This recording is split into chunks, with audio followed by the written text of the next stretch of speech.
first reading this morning is from James chapter 1, reading verses 19 to 27.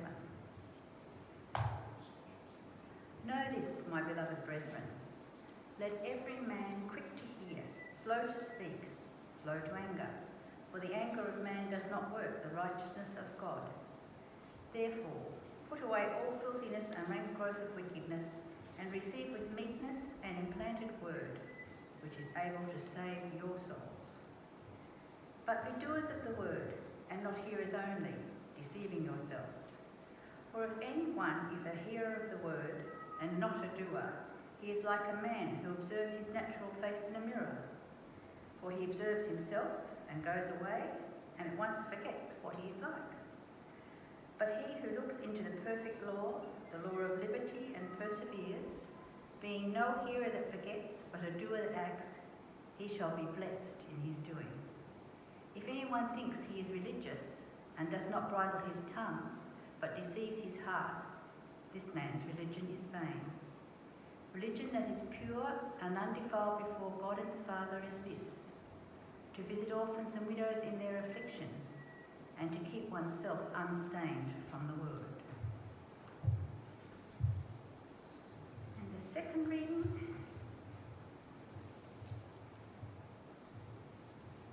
comes from Mark chapter 10, reading verses 35 to 45.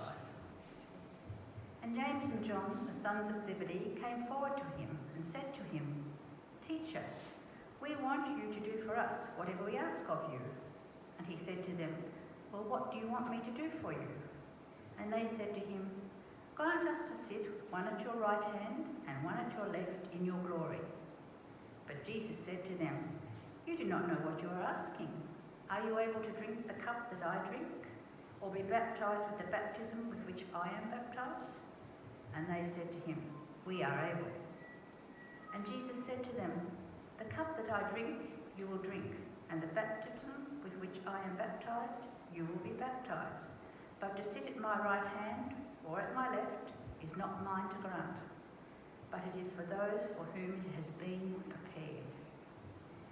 And when the 10 heard it, and they began to be indignant at James and John, and Jesus called to him and said to them, You know that those who are supposed to rule over the Gentiles lord it over them, and their great men exercise authority over them.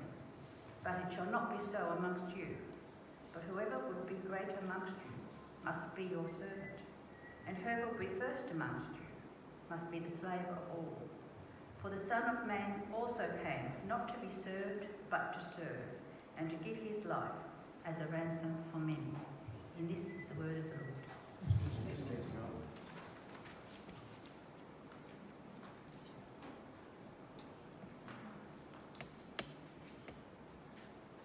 Might be handy if I had my glasses.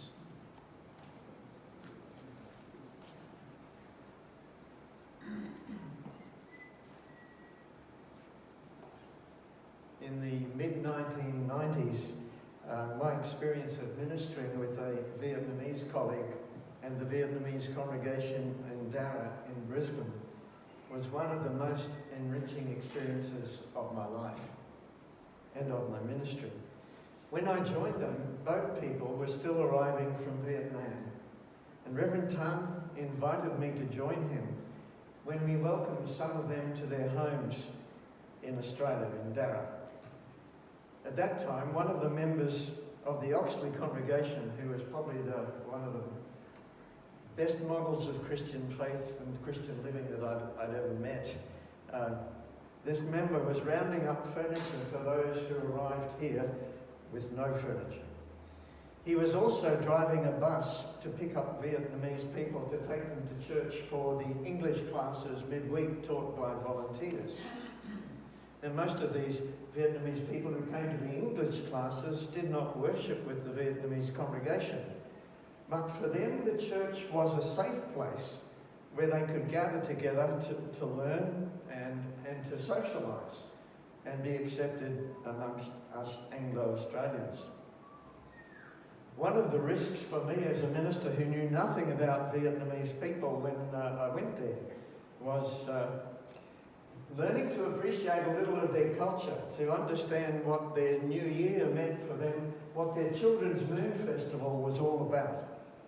And there were times when our cultures conflicted. I ended up going to Buichi in the middle of the night, after an elders meeting. I think I got there about 11:30 to sort some things out with him, because I couldn't sleep without sorting this out with him. At times the conflict of cultures was difficult to negotiate.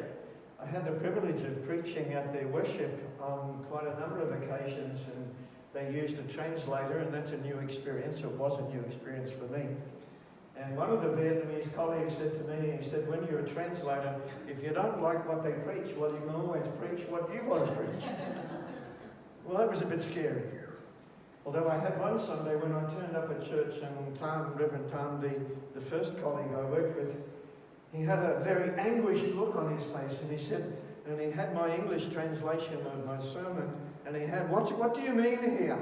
And if he couldn't understand what I meant, then he couldn't translate.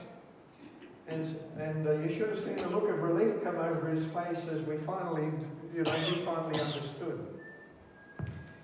I would worship with them on occasions, and I'd sing the hymns in English. Thankfully, the hymns in their hymn book had both Vietnamese and English. And then I would also say the Lord's Prayer in English. It was shorter in English than in Vietnamese. And everyone else spoke in Vietnamese. Sometimes I was there, and one of the young Vietnamese fellows normally would come and sit beside me and translate the Vietnamese sermon to me. And so there were some great times together. But when Pauline Hanson arrived in Ipswich and on the political scene, my second Vietnamese colleague, Reverend Bui Chi Ai, and I had our photo together put in the local paper as a way of saying, well, some of us work with the Vietnamese people and we're happy to work with them. And that meant that hopefully the Vietnamese people who were thinking they should move interstate to get away from Pauline Hanson's views remained in Queensland.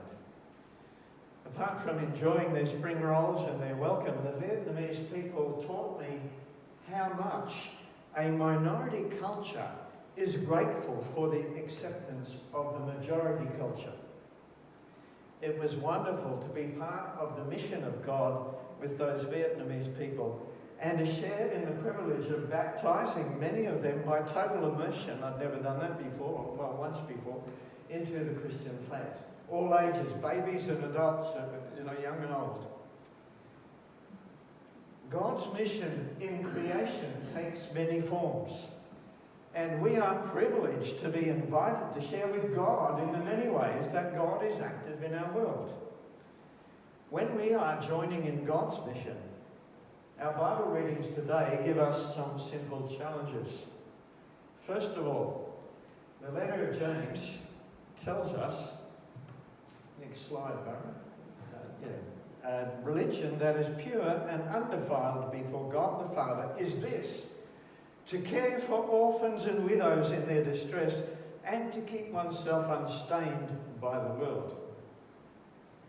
We must be involved in practical love for the poor and the needy around us. And we must not allow the lifestyle of the world to squeeze us into its mould. We must have a distinctive character and quality of life that sets us apart. It's not enough to make pronouncements. Church has tried that for too long, to say the right things. In fact, James writes that we must, I don't know if you heard it, we must be quick to listen and slow to speak. I'm trying to learn that still. We must be doers of the word, not merely hearers who deceive ourselves and pretend we are serving others, that we are making changes for the better. It's interesting that in this passage, James uses the image of a mirror. This morning, I looked into the mirror to see if I needed to comb my hair. I certainly had to comb my hair, and to trim my beard, or both. And I continue to look into the mirror to see what changes are necessary, and I stay with the mirror while I make those changes. So when I walk away from the mirror, I'm reasonably satisfied with what I see. We look into the Bible and see there the changes we need to make to our lives. And we keep looking into the Bible while we effect those changes with God's help. And so the Bible is our guide to living, to our character formation. And this is the way we keep ourselves, to use James' words, unstained by the world. This is the way we become doers of the word. Our distinctive character, formed by the word and by the Spirit of God, is what leads to our distinctive behaviour in the world. Our second reading was from the Gospel of Mark. James and John came to Jesus requesting that they have a place of honour either side of Jesus in his glory. Of course, the other disciples were not impressed when they heard that James and John were seeking preferential treatment. And Jesus lifted them all above this, above their conflict, with a question, a deflection, and an affirmation. The question was, in effect, are you able and willing to suffer with me when my time comes? They readily said yes, even though they didn't know what this would mean in the future for them.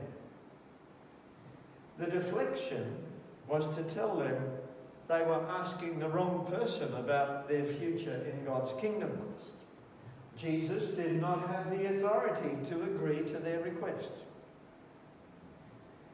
The affirmation was, whoever wishes to be first among you must be slave of all.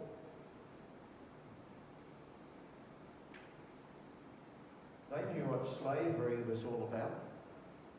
I wonder what they heard. Whoever wishes to be first among you must be slave of all. No exceptions. Jesus' followers, those who belong to God's kingdom, cannot aspire to power and prestige and position. They must set aside their own agendas and embrace the role of a servant, following the example of Jesus, whose primary calling was service, to give his life a ransom for many. Now, my understanding from these texts is that when we live the Christian life, we are already engaged in mission. No choice. We are already witnesses. We are followers of Jesus, representatives of God, living the love and service of Jesus wherever we are. We have put aside our agendas for the greater agenda of God, to bring people to love him and to love one another. We are not on about getting people to church. Our purpose is to lead people into the love and the grace of God, to the fullness of life in Jesus, to forgiveness of their sins, to healing of their wounds, to freedom from their bondages, whether they come to church or not. And when we know that our life is bound up with God, when we are ready to serve God wholeheartedly, then God gives us a love and a passion for others. And God also gives us particular abilities or gifts. We don't have to worry about what other people's gifts are and say, oh, they've got better gifts than I have. We just have to discover our gifts and use them. That's where the mission of God through us starts. It does not start with a church committee deciding on a particular mission project. I'm not putting that down. But mission starts in our hearts. It starts in the hearts of those in whom God has planted a vision. It may be something that keeps us awake at night. It sits there in our brain, we're thinking about it because God has placed that concern in our lives. God stirs up possibilities within us. And I want to give you an example. And anybody know who this is? I don't expect you to necessarily. Let me tell you about her. She is a passionate surfer. And out between the waves, she would think what a beautiful and amazing God space the ocean and the beach were. You might think of some other space. but this is what she thinks. And she began to imagine a new church community meeting on the beach. 2 years ago, Jennifer, a Uniting Church minister, doesn't look like one, does she? At Bagara, began with her Coral Coast Surf Church crew offering a children's holiday surf church Stoke, they call it. And that's part of the church, the one that's on their webpage. And they also have a monthly worship service on the beach. As well as that, they offer movie nights and show movies of surfing, of course, teaching people. Jennifer says, and I quote, "I think about Jesus in the marketplace, on the hillside, in a boat, teaching people, sharing with people in everyday natural settings. Jesus brought God's love out of the temple into the lives of everyday people." She says, I love this quote, "I like to think we are doing something similar." Isn't that beautiful? God planted a vision for mission in Jennifer's heart. She was in college when I was there. This mission happens wherever life takes us. Wherever God takes us in life. It's not confined to the church. It's not about church programs in the first place. Rather, it is about our seeing all other people as loved by God. No exceptions. It is about seeing Jesus in the other and wanting to serve him and them. The best known text in the Bible is probably John 3:16, and it says, "God so loved the world that he gave his one and only Son, Jesus." It doesn't say God so loved the church. It doesn't say God so loves only those who love him in return. It says God so loved the cosmos, the world. And that includes the people we don't like, the people who make life difficult for us. We must pray that God will help us to see Jesus in the most difficult, the most ugly, the most unlikely people. So we don't say, "Come to church and then we will love you." Rather, we go out to others in the love of Jesus, wherever life takes us, wherever God takes us. Our church in Dalby, when Jenny was ministering there just before we retired, or she retired, they put together some Christmas hampers for needy families. We're talking about it just today, about having a box ready for United Synergies. I've forgotten a new name, U-Turn, I think it is, something like that. So some of these hampers one time, or maybe a couple of years, we gave them to Lifeline so they could give them to people who were struggling financially. Lifeline in Dalby had plenty of people who were struggling financially. And then through the school chaplains, we were made aware of some families who had little to celebrate at Christmas. It just so happened that I ended up delivering one of these personally to a single mum with young children. She didn't know I was coming, I just turned up at her place. When she realised I was giving a gift from the church to give to her family some joy over Christmas, she was overwhelmed. She showed her gratitude with a somewhat surprising and awkward kiss. But I knew that she meant it. She kissed me on the cheek. Here we were out in the street. I'd never met her before. I'd never done this before. And I was blessed to deliver that gift to her. Mission initiatives change churches as we realise we are becoming part of God's good news for the community around us. In contrast, where a congregation has no mission initiatives, where a congregation is totally absorbed in its own survival, it has chosen the path to death. I'm very aware of, the fragility of this congregation at the moment. And we need to hear that statement. Our congregation at Toowong was gradually being changed by the presence in worship before COVID-19 of Ruth and and Susie and Jenny in wheelchairs with their carers. They had come from the house next door. Leonie had a vision of how Toronto congregation might be in partnership with Wesley Care, and she helped build that relationship. Now we have to begin that process all over again at Toronto, as 5 of the 6 residents have moved to a new complex down at Maroochydore. And the manager at Wesley Care Toronto is now going to manage both centres, and so we won't see as much of her. Sunrise Congregation have had this vision for a long time of the possibilities of being linked to the Blue Care development around the property here. And we continue to anticipate what that means, even though we hear this morning that Lend-Lease is not going to be meeting with us in, is it the 20th, sometime soon.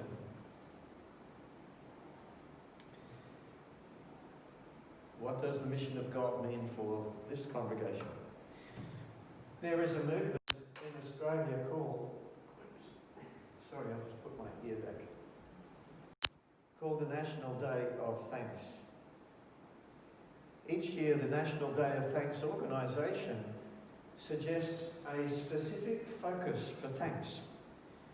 One year in Jandowae, when Jenny was minister there, the small congregation of about 20 to 25 went around saying thank you to the transport workers in town with a card and a little gift, I think.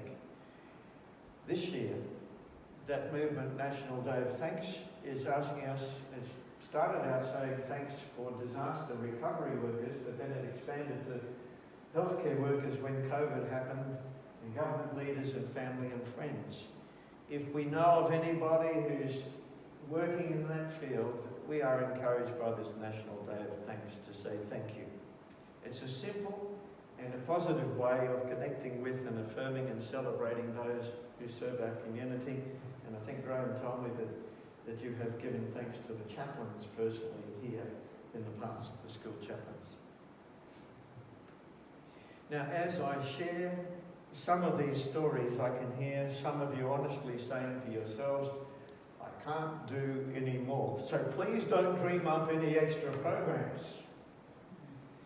I believe mission is not so much about programs as it is about relationships. And it is firstly about the relationships we already have. It's about a changed attitude to others, where we see all our relationships with others through God's eyes, because we are God's ambassadors, witnesses to Jesus. A couple of years ago, I started playing badminton at Karoi on a Monday night with taking my grandsons. They were the reason. The eldest one was first. But I've slowly been growing relationships there. For Jenny and for me, God has been growing our awareness of the difficult life for many Indigenous people in Australia following our services for the Day of Mourning in January this year and last year. Some of you connect with others in the workplace. Not too many, most of you are retired. Many of us connect with our neighbours where we live. I expect that many of you are involved in community groups. I'd love actually to go around to each of you and say, which community group are you connected with? And have us share just as a community, being aware of that stuff, those people that are part of our lives. Already I know that some of you are involved in walking groups, table tennis, others with Probus, another with the Women's Auxiliary of the RSL, another with a quilting group, another with an embroidery group, another in Noosa Parks Association. Others have been concerned for those in detention centres, another has been very active in the CWA. Think of the multiplicity of involvement of us in the community. I'm sure that we have many other community connections. In each of these places, we are called to live the love of Jesus. We are to listen to the needs of others. We are to quietly pray for them. At badminton the other night, a Korean young woman had heart racing and she came off the court and she pushed another woman to go on in her place. We got talking and I kind of spontaneously said, I'll pray for you. And then last week on Monday night I said, have you had any more episodes? She said, no.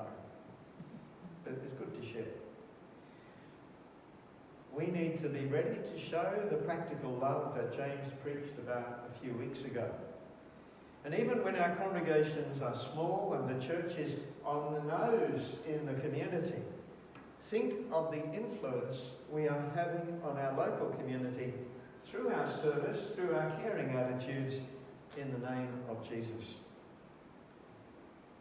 I wonder, what will be our mission story in the next year? You know, this sermon really doesn't have an ending, because it's about what God is doing in us, what God will do in us in the days to come. You know, we have often thought that God's church has a mission, but the real truth is that God's mission as a church. Get the distinction? We have thought that God's church has a mission, but the real truth is God's mission as a church. Are we ready to join God in what God is doing in our communities? May God give us grace for all that he calls us to. Amen. We're going to sing a creedal song. We believe in God the Father. It comes from Scripture in song.